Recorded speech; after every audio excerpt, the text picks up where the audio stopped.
Hey everyone, and welcome to this sort of Let's Play video where I'm just going to be playing through the first 15 minutes or so of the game to try and give you a better idea of what the gameplay in Equilinox is like, and also to act as a kind of introduction slash tutorial of the gameplay mechanics for those of you who decide to get the game when it comes out on Friday. And for this video I'm just going to be starting a world from scratch, so I'm only going to be showing the very basics of Equilinox and creating a very simple ecosystem with just a few basic species. So I'm just going to get straight into it and create a new world, and if this is your first time seeing Equilinox, it is a relaxing nature simulation game where you can create your own ecosystems, and I often describe it to people as being similar to a city builder game, but instead of cities you're building and managing ecosystems. So before I start, I'll just give you an overview of the UI up at the top here. So these are your diversity points. This is basically the currency in the game, and here you can see how many points you're earning per minute, and you earn them by having animals in your game. Then we've got two shops here, the plant shop and the animal shop, where you can buy species to place in your world, and there are also a lot of tasks in Equilinox which you can complete to earn more diversity points and to also unlock new species and tasks. Then the last three tabs here are not so important. We've got the music tab, the progress panel which shows you your progress through the game, and finally the help panel in case you get stuck. So to start with, I'm going to make my way through the first tasks in the game because these are designed to introduce the various gameplay mechanics. So the first task here, as you can see, is to grow a grass tuft, and we can do that by going into the plant shop, clicking on the grass tuft, and then I need to decide where in the world I'm going to start creating this ecosystem, and I usually like to start somewhere near water just because it looks a bit nicer. So I think I'll start in this little area over here, and I'm just going to place 3 grass tufts by clicking on the terrain. And you can see that to start with, the grass is just some seeds, because every plant and animal in the game has its own life cycle, so they all grow over time, they all reproduce, and they'll all eventually die. So you can see the grass has started to grow. You can also select any object in the world by clicking on it to see more information about it, such as its health or its satisfaction with its environment. And you can also speed up time if you want things to grow faster by holding down this button at the bottom. So now that the grass has grown, I've completed that first task and I can claim the rewards for it, which will unlock the daisy and also the next task. And if we have a look at the next task, you can see that I need to grow some daisies for this, and this task just teaches you that plants will reproduce and spread on their own. So you can see that even though I only planted 3 grass tufts, they've already spread all over the local area, and we've now got quite a nice patch of grass. And I'm just going to do exactly the same thing with the daisies here. I'm just going to plant 3 daisies, and then I'll speed up the time and we can watch this daisy grow, and hopefully that will complete the task so I can collect the rewards for that. So one more thing that we need to know about is that every species has its own requirements and needs when it comes to the habitat that it's living in, and you can find out the requirements for a species by clicking on the information button here, and that opens up the species information panel, which has general information about the species. And we want to check the habitat preferences for the oak tree, and you can see it prefers to live in lower altitudes and it likes to live in the grasslands biome, which is good because we've got a grasslands biome here. And we can actually test to see that this is a grassland biome by using this picker tool, which tells you the amounts of biomes at any point on the terrain. So you can see that this is a grassland biome, and this grass biome has appeared because it's been spread by the grass and the daisies. So in Equilinox, different plants spread different biomes around them, and again in the information panel you can check which biome the plants spread. So this is a perfect place to grow some trees, so I'm just going to plant a couple of oak trees here. They're a bit more expensive, so I'll only plant 2 for now, and we can now speed up the time and watch them grow. They're a bit slower to grow than grass, but we only need to get them to 50% to complete this task.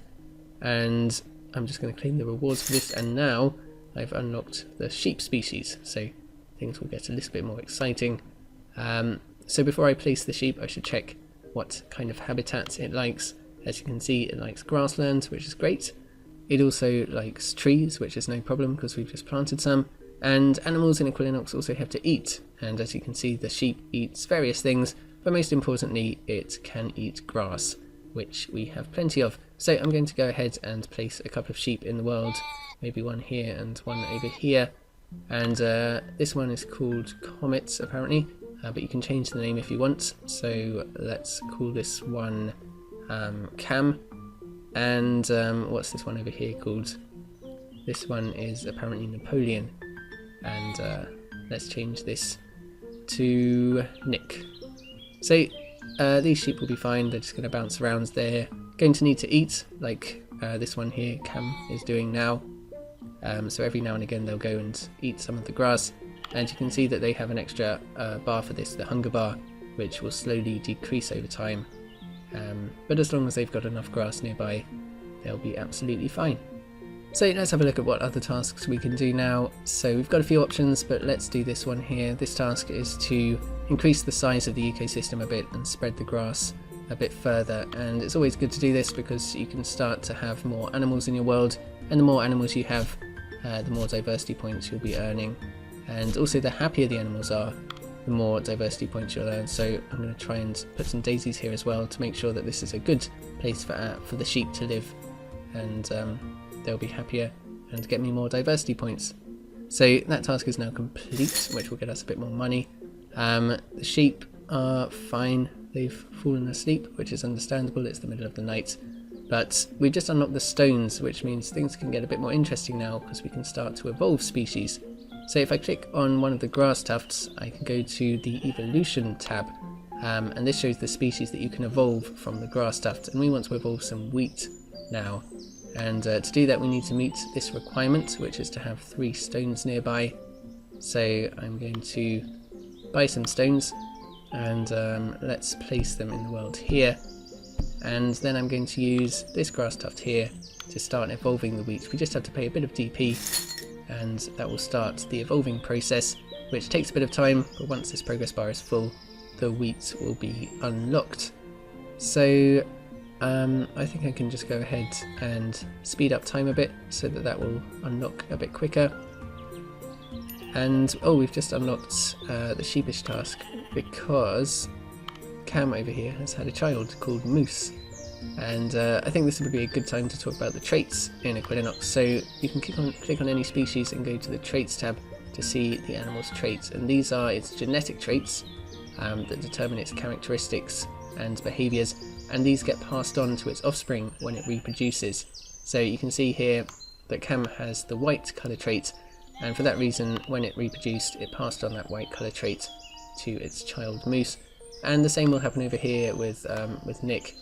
He's grey, so when he reproduces, his child is also going to inherit the grey trait. So we're just about to unlock the wheat species by the look of it, and we have now done that. And the first thing we need to do is to find a location for the wheat to grow. And I think I'll probably put that over here on the other side of the lake in an area on its own. And you can see that the wheat is not currently very happy with its environment, which is because it likes to have stones nearby, and currently there aren't any stones in that area. So I'm going to go ahead and place a few stones here, and that will make it a lot happier. I think for this task I need to have 3 wheat, but I don't want to waste money on that, so I'll just let that reproduce naturally. Let's claim the rewards for this though, which has unlocked us a new tree, which is nice but a bit expensive at the moment. So let's go back over to the sheep and let's see what other tasks we can do. So the control a sheep task here, this is a really simple one. It's just telling you that you can click on any animal and go to the actions tab, which is this one here, and you have various options, and one of those is to take control of the animal. So I'm going to do that, and that gives me complete control over the animal, and I can move it all around. It doesn't really have any gameplay effect, it's just a bit of fun. And you can see in the controls tab here, to make a noise I have to press the E key, which I will do, and that will complete that task. So I can collect the rewards for that, and that unlocks the button mushroom, which I guess I can place in the world here. I think that's needed to evolve the oregano or something. So I've just completed the wheat breeder task, which is great because it unlocks the chicken and the seaweed. So we can add some chickens into our world now, and let's check their habitat preferences. They like grassland and they don't like trees, and they eat wheat. So let's go back over to the wheat area and place a chicken somewhere here. As you can see, the chickens start off their life in an egg, and this one's called Bridget apparently. And Bridget is currently not particularly happy with her environment because although the wheat does spread the grassland biome, it's not very good quality. We can actually check it with the biome picker tool. You can see that the grassland is only about 30%. So we can improve that by adding another species that spreads the grassland biome, such as the daisy. So hopefully that will help to spread grassland and make Bridget a little bit happier. So we've also unlocked the seaweed, so we can start creating an underwater ecosystem. So let's do that in this lake here. I'm just going to place a few bits of seaweed around and they'll spread out and create a river biome, which we'll be able to add fish to soon. And also we need to do this task here, the genetic modification task. So I was talking a bit about traits earlier, and if we go to the traits of one of these daisies here, we need to genetically modify the colour trait. So we can do that by clicking this selective breed option, which basically makes this daisy kind of like the alpha male of the area. So it's going to do all the breeding in the local area, and therefore it's going to be the one passing on its traits to the next generation. And we can also genetically modify the traits that it passes on. So I'm going to buy, well, I don't have quite enough DP, so I'm just going to speed up the time a bit till I have that.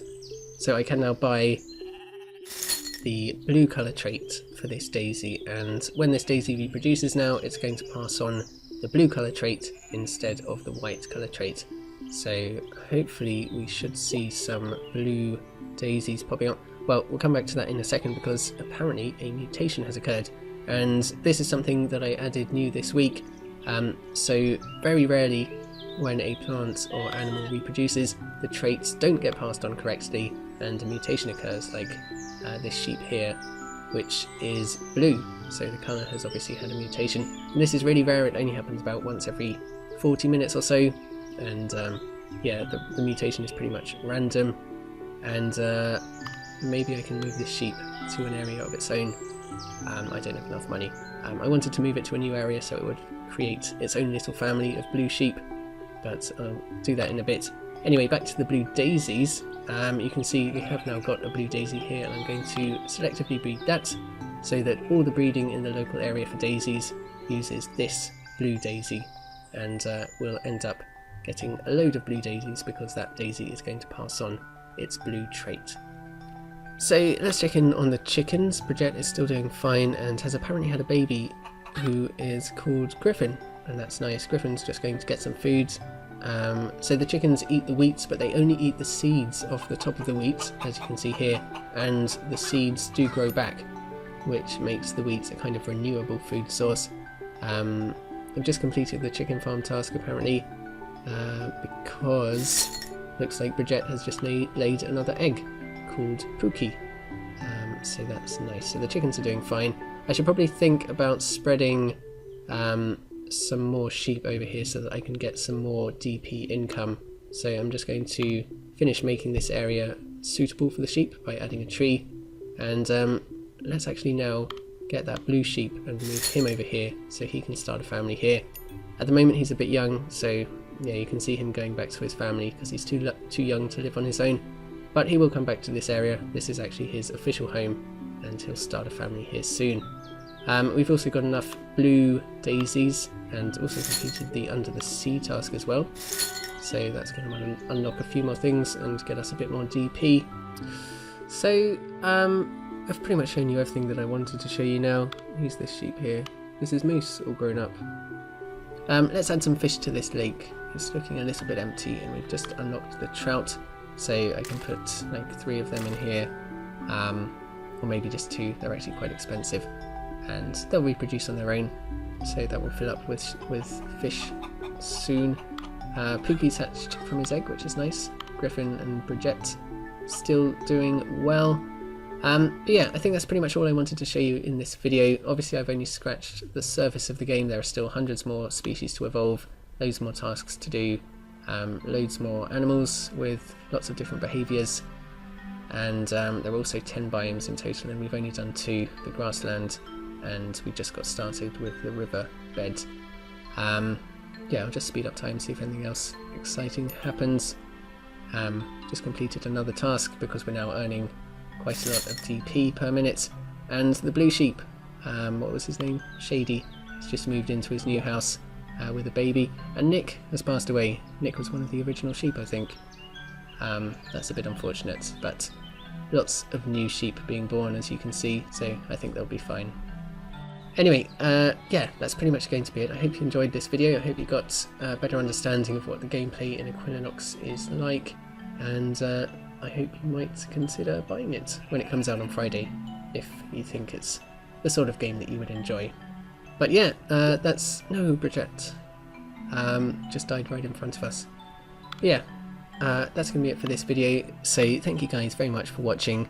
There are going to be a few more videos later in the week, so keep an eye out for them, and of course be prepared for the Equilinox release on Friday. But yeah, thank you guys very much for watching, and I will see you all next time.